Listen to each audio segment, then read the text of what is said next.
안녕하세요. 오늘도 여러분과 함께 하게 될 김미진입니다. 반갑습니다. 오늘 소아 청소년과 전문의 모시고 이야기 나눠볼 건데요. 큰 박수로 부탁드리겠습니다. 내일협의 아시아 모의 연구소 소장이자 소아 청소년과 전문의 정자입니다. 반갑습니다. 안녕하세요. 저는 워킹맘을 대표해서 나온 4살짜리 아기를 키우고 있는 매일 아시아 모의연구소의 이현주입니다. 아이를 키우다 보면 여러 가지 돌발 상황들이 생기는 것 같아요. 이럴 때 이제 부모로서 참 당황할 때가 많은데요. 상황에 대해서 이제 알고 대처하는 방법을 좀 배운다면 슬기로운 육아를 할 수 있을 것 같아요. 그래서 오늘 이번에 맘스쿨 주제를 소아 청소년과 전문의가 알려주는 응급상황 대처법으로 준비를 해봤는데요. 이제 우리 아이들이 수유를 하고 나서 왈칵 토를 할 때가 많다라고 해요. 그래서 유독 토를 잘하는 아이들도 있긴 한데 신생아나 영유아들이 이렇게 토를 잘하는 이유가 무엇일까요? 우리 아이들은 어른과는 다르게 이렇게 위가 조금 세워져 있죠. 그리고 소화기관이 미숙합니다. 그리고 먹는 게 대부분이 액체예요. 소화기관이 짧다 보니까 들어가면 나가고 들어가면 나가고요. 그리고 소화기관이 미숙한데 특히 그 중에서도 식도 아랫부분에 하부식도 간략근이라는 부분이 있는데요. 위에 어떤 음식물이 차게 되면 이렇게 조이면서 이렇게 역류를 방지해주죠. 근데 아무래도 그 부위도 약하죠. 그러니까 역류도 많이 되죠. 그러니까 이제 우리가 개우고 토하고 하게 되는데요. 보통 개운다는 거는 몸에 신경이라든지 근육이라든지 이런 작용 없이 좀 힘없이 흘러나오는 거라고 보시면 되고요.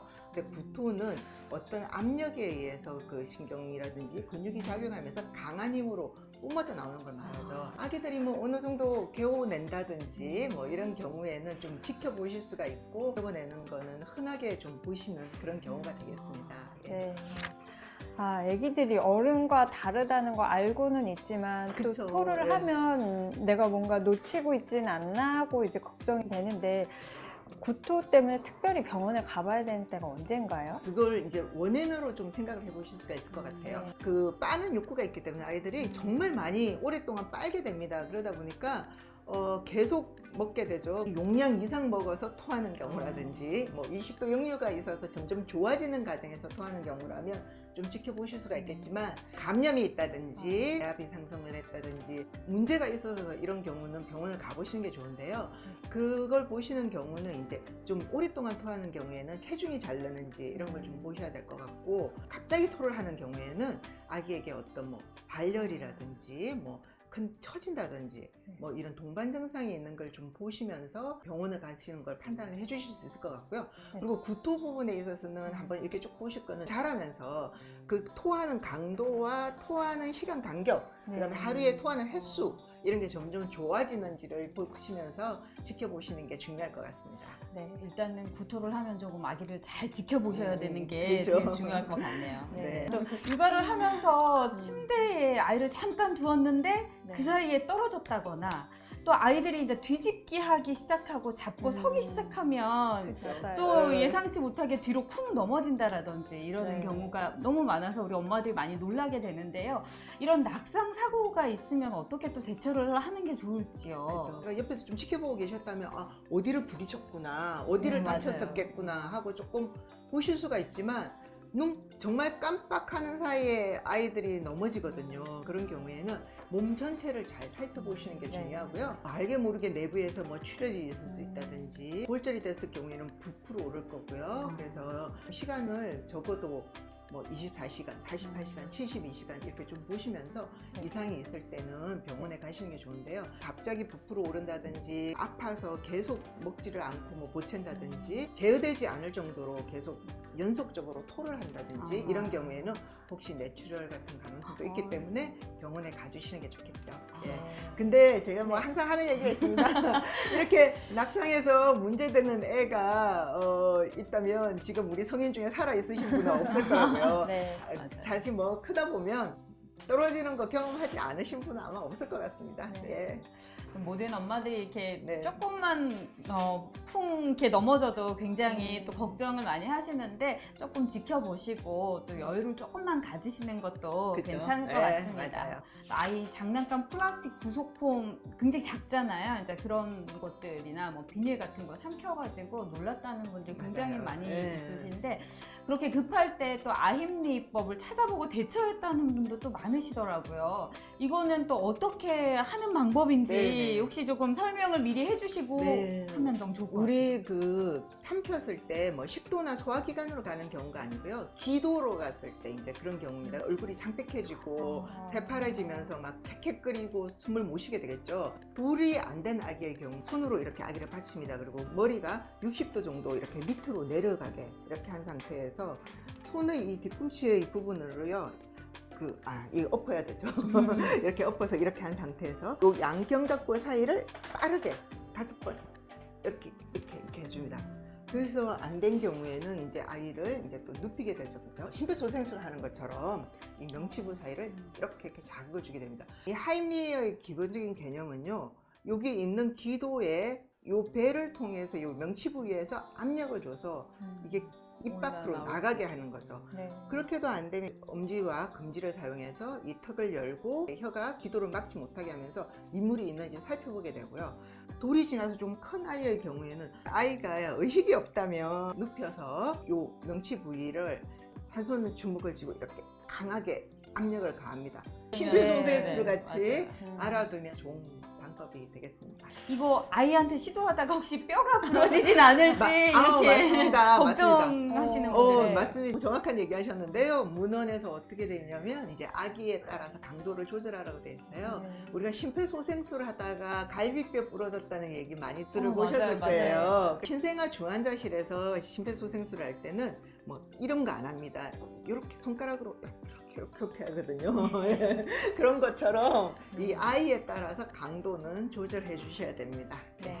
혹시 아기들 먹는 땅콩 아몬드 입자가 좀 작은 네. 또 위험할 수 있나요? 그죠. 특히 땅콩 이런 게 중요한 게 기도에 들어가면요. 이게 동글동글하다 보니까 더 안으로 들어가려고 그래요. 네. 그러면 이 기도에서 이게 체크 발브가 됩니다. 그래서 숨은 들어오게 하는데 나가지를 못하게 해요. 숨을 들이쉬고 내셔야 되는데 네. 점점 숨은 가득 차고 굉장히 답답해지거든요. 그러면서 응급실로 오고 사망하는 경우도 있는데요. 기관지 내시경으로 꺼내기도 하고 합니다. 네. 이 땅콩 같은 경우는 또 들어가게 되면 폐에 있거나 그 기도에 있는 수분을 흡수를 해서 내가 또 불어나요. 네. 그러면서 굉장히 위험해서요. 3세 전에는 땅콩 같은 거 주시지 말라고 그렇게 되어 있고요. 네. 그다음에 보통 이런 기도 폐쇄를 일으키는 그런 것들이 땅콩, 아몬드 같은 이런 견과류 외에도 채소나 과일 조각 같은 거, 장난감의 작은 조각 이런 네. 것들이 많이 일으켜요. 그래서 그런 건 정말 조심하시는 게 좋습니다. 그러면 땅콩을 잘게 부숴주면 안 되는지 뭐 이런 질문도 네. 하시는데요. 네, 맞아요. 그러니까 잘게 부숴서 정말 가는 수준이 돼서요. 그게 기도로 넘어가지 않을 정도면 되는데 이 기도에서 문제가 되는 것들은요.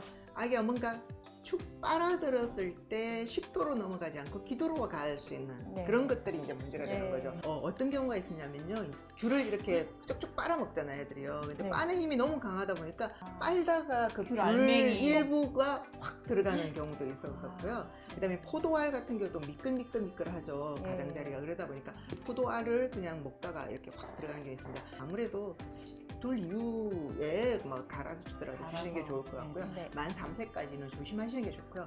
아기들 3대 사고가 화상, 낙상, 예. 질식이라고 하는데 아기 안고 분유 타다가 이제 분유물 때문에 아기가 화상을 입었는데 네, 언뜻 듣기에 찬물에 얼른 담그는 게 좋다고 해서 담궜는데 혹시 또 저체온증이 올까 걱정된다라는 분도 계시고요.